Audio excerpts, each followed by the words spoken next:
Hey everyone! Welcome to the Bold and Beautiful 24.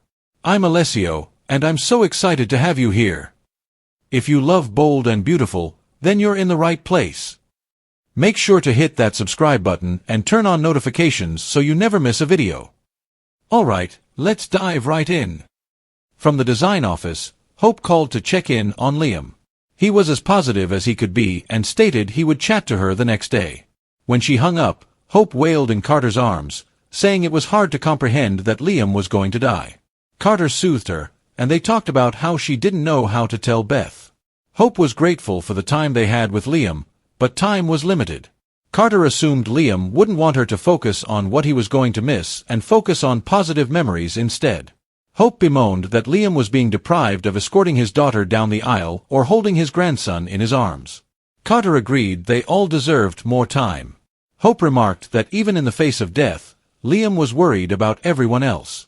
I really believe there isn't anything Liam wouldn't do for his family, Hope continued. Finn and Lee discussed in his office at the hospital about Luna, and how Lee had no hope for improvement. After Lee got summoned to work, Finn unwillingly listened to Sheila's messages. Each one got more frantic for him to call her back and to be careful. Finn tried to phone Steffy, but she wasn't answering. Liam contacted Finn, asking for Steffy, as she wasn't answering his calls either.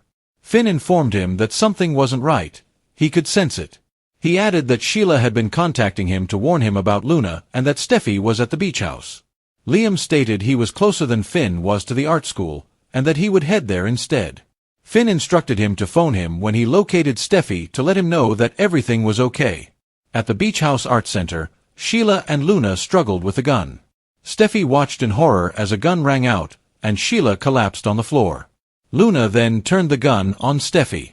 Steffy wanted to call an ambulance for Sheila, but Luna told her to let her ponder and kept the gun aimed at her. Sheila also urged Luna to call an ambulance. "You were shot in the foot, Grandma. It's not like you're going to die," Luna snapped. She then ranted at Steffy about her childhood and how she needed a relationship with her father. Luna wanted Steffy to consider the anguish that she was in. Steffy said she felt horrible for what Luna had gone through but couldn't explain the crimes she had committed. Luna claimed she just wanted a little access to her father, and that was all she was asking. "Asking, with a gun in your hand," Steffy corrected her. Luna wouldn't allow Steffy even wrap Sheila's foot. Steffy told Luna that she had tried to kill her, and now she shot her own grandma. Steffy acknowledged she did feel horrible about Luna's background and that maybe, just maybe, if Finn had been her dad growing up, she would have turned out differently. "So you do understand?" Luna gasped. Steffy shook her head and informed Luna that she would never feel comfortable around her. She emphasized again that Luna was going to prison and she would never have access to Finn. Steffy reminded her that she was heard on the wire will war, and she carried through with her threats. Luna realized it was finished for her. Just then, Liam stormed in the door. Seeing Luna holding the rifle, he raced over and tried to take it away. Luna and Liam wrestled with the gun, and it went off. Steffy shouted, and Luna looked astonished as Liam slumped backward, a bullet wound in the middle of his chest. Liam tumbled to the floor as Steffy ran to him. Sheila couldn't get up, so she grabbed an art supply box and knocked it on the floor. As Luna turned to see what crashed, Liam rushed up and took the rifle from her, pointing it at Luna. She proceeded to criticize him and said he didn't have the guts to do anything to her and called him weak. "I'm a dead man anyway," Liam replied as he fired the trigger. Luna dropped to the floor as Finn hurried in, struggling to grasp the scene with 3 people on the floor, bleeding. "Steffy!" Finn shouted. Sheila informed him she was okay and to save Liam. Finn gazed at Luna, lying still on the floor, a bullet hole in her side. Steffy agreed with Sheila and urged Finn to save Liam as she called an ambulance. On the Bold and the Beautiful, 3 people have been shot, and 1 is going to die. Who is it going to be? Fans react to the bloodshed and make their predictions. 3 shots and 1 death on the Bold and the Beautiful. Who could have predicted today's drama at the Beach House Art School was going to happen? We all knew that someone was going to get shot once Luna got a gun, and anything could happen with Sheila involved. But none of us could have predicted that in the struggle, Luna would shoot Sheila in the foot, or that Liam would burst through the door. In the nick of time, Liam rushed to Luna to intervene in her shooting Steffy. Liam and Luna struggled, And, just like when Luna and Sheila wrestled the weapon, the gun went off again, this time putting a bullet in Liam's chest. Before Luna could fire another shot, Sheila caused a distraction, and Liam miraculously jumped up to take the gun from Luna. But Luna mocked the heck out of Liam, telling him he was too weak to do anything. Liam shocked Steffy, Sheila, and Luna by saying, "I'm a dead man anyway," and then pulled the trigger. Luna took a bullet in the abdomen and fell to the floor moments before Finn arrived. After dramatically assessing the scene and seeing that Steffy wasn't injured, he seemed conflicted as to who to tend to first. Finn snapped out of it when Sheila instructed him to save Liam while he stared at Luna's lifeless body on the floor.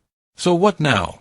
Board user Sweet Jade wrote, "Finn looked very conflicted on who to go to, Liam or Luna. I bet Luna is pronounced dead at the hospital and then we find Finn has pulled a Lee and he has taken Luna out of there, maybe with Lee or Poppy's help, maybe by himself, but I would not be surprised if this happens. Then, of course, when it is found out after JMW is back from ML, it causes their breakup and Liam, who now gave his life and even killed for Steffy, is the front runner for her affections. I'd be here for this. We need Dark Finn and Hero Liam." Creative Queen disagreed, writing, "Nope. Finn wouldn't do that, it's just not in his nature." Could Lee? Absolutely.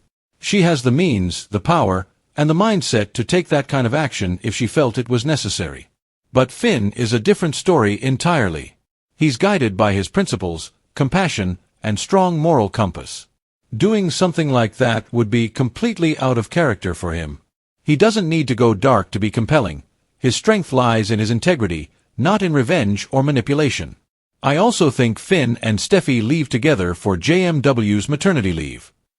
Villa Lover added, "I am so here for this. SC was amazing today and had me sobbing for Liam manning up and being the hero. I actually hated when Finn came in looking like a doofus, not knowing who to save. Let him finally go dark and maybe for once he'll be interesting. And hopefully that will lead to a long overdue Steam reunion." The quest to save Luna and her victims. Luna stated she wasn't threatening anyone and didn't plan to murder anyone, especially since she was just a different person now who only wanted to be recognized and understood. Killing people was very last summer for her. Well, it just may be this summer as well. Waving a gun around while having no understanding how to truly wield it didn't improve matters much for Luna. First, Sheila tried to get the gun away from her and ended up taking a bullet. Then, Liam burst in and scared her, causing everything to go crazy. Now, Sheila, Liam, and Luna are down, and the team at University Hospital must do everything they can to save them. Finn, Grace, and Bridget prep for surgery, desperate to save 3 lives. Luna truly done it this time and may wind herself with more blood on her hands than ever before. It doesn't look like her dad is going to want to be friends with her anytime soon. Carter's vow. Hope and Carter seemed to be clueless to what was going on with Steffy, Luna, Sheila, and Liam. Instead, they are enjoying some alone time and planning for their future. They can't wait to be married and be a small family. Carter even swears to be the best stepfather that Beth could possibly ask. Of course, Carter is aware that Beth still has her true father, so he stresses that she has to spend as much time with Liam as possible while she still can.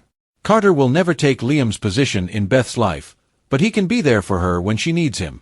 Little do they realize that Liam's tumor has been growing and his heroic gesture could take him from them sooner than they anticipate. How will Hope feel when she learns news that Liam is in trouble because to Luna and her lunacy? Maybe this is how the truth about his disease is ultimately disclosed. Sheila on the Bold and the Beautiful remembers all too vividly how she shot Steffy and Finn because she thought Steffy was the reason she couldn't be with her son and grandchild. But Steffy apparently had amnesia.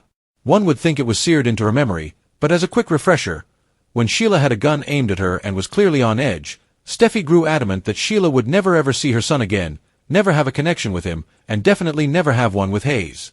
So again in the same predicament for the same reasons, what did Steffy do? She told Luna the same things again, but this time she added that Luna was going to jail for a very long period. Okay, we get it, Steffy's a tough cookie, and she's generally clever. But not telling Luna what she wanted to hear simply to get the gun down might not have been the smartest thing she's ever done. It wouldn't have been too much to ask to make her happy. She was so near, though. Luna's eyes lighted up when she thought Steffy understood her. All she had to do was say yes, and they could talk about it. Luna would have put the pistol down, and then they could have arrested her later. And no, it doesn't count that she didn't get shot this time for shooting off her mouth, not when 3 others did instead.